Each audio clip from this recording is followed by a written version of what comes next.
Hello বন্ধুরা, কেমন আছো তোমরা? আশা করি তোমরা সকলে খুব ভালো আছো, আর আমিও খুব ভালো আছি। এই যে আবার একটি নতুন ব্লগ নিয়ে তোমাদের কাছে চলে এলাম। আজকে ছিল মা মঙ্গল চণ্ডী ব্রত, তো তোমরা কারা কারা করেছো? ওম বিষ্ণু নমঃ সুপ্রকাশ মহাদীপং রত্নদীপানম গাঙ্গনায় নমঃ বিষ্ণু নমঃ ওম বিষ্ণু নমঃ এতে গন্ধপুষ্পে ভগবান বিষ্ণু নমঃ রাধা কৃষ্ণায় নমঃ বিষ্ণু নমঃ রাধা কৃষ্ণায় নমঃ ভগবান বিষ্ণু রাধা কৃষ্ণায় নমঃ ওম বিষ্ণু নমঃ এই দশগীত এই বিদ্যাং রাধা কৃষ্ণায় বিদ্যা নমঃ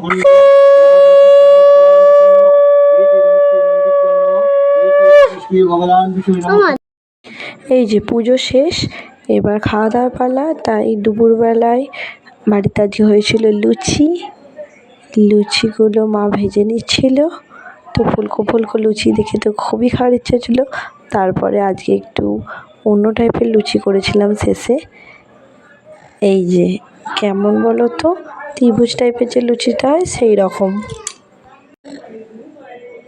এই যে এই লুচিটা ত্রিভুজ করে কেটে নিয়ে খুব সুন্দর লাগে দেখতে। অনেক দিনের ইচ্ছা ছিল করার, আজকে সেই ইচ্ছাটা পূরণ করলাম। খুব সুন্দর হয়েছিল।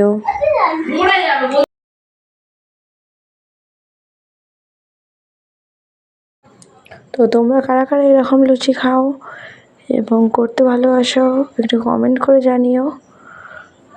এই যে লুচি মোটামুটি কমপ্লিট।